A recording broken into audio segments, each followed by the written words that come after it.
Skal vi det hele? Wing it. Yes, nu.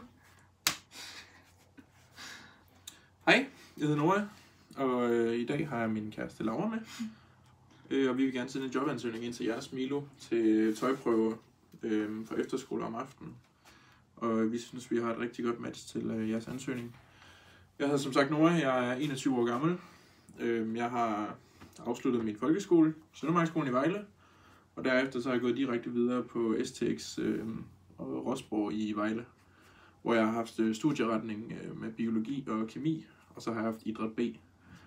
Og jeg blev færdig i 2023, hvor det var, at jeg så sidenhen har haft en masse forskellige jobs, så jeg har haft min sabbatår, hvor jeg senest hen har afsluttet min værnepligt i Beredskabsstyrelsen, hvor jeg nu søger efter nye jobs.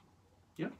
Ja, og jeg hedder som sagt Laura. Jeg er 20 år, og jeg har afsluttet eller færdiggjort min folkeskole, og så har jeg gået 3 år på efterskole, så jeg kender rigtig godt til efterskoleånden. Så har jeg færdiggjort en HF på Rosborg også, og derefter der har jeg arbejdet inden for servicebranchen, og så har jeg været lidt ude at rejse og opleve verden. Yes. Og hvorfor synes vi, at I skal vælge os som par til at komme ud og sprøde de unge mennesker op? Vi er gode til at hygge os. Ja, vi har det rigtig godt sammen. Vi har et godt samarbejde også. Vi har en bil til rådighed, hvilket jo er et af kriterierne for arbejdet. Og så er vi bare gode til at sprede den gode energi rundt omkring det her med Laura. Hun for eksempel kender de unge mennesker i form af, at hun selv har været i miljøet.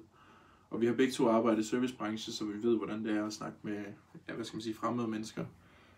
Og uden god service. Uden god service. Ja. Ja, vi håber i hvert fald at høre fra jer. Ja. Ellers så er der ikke så meget mere at sige, tror jeg.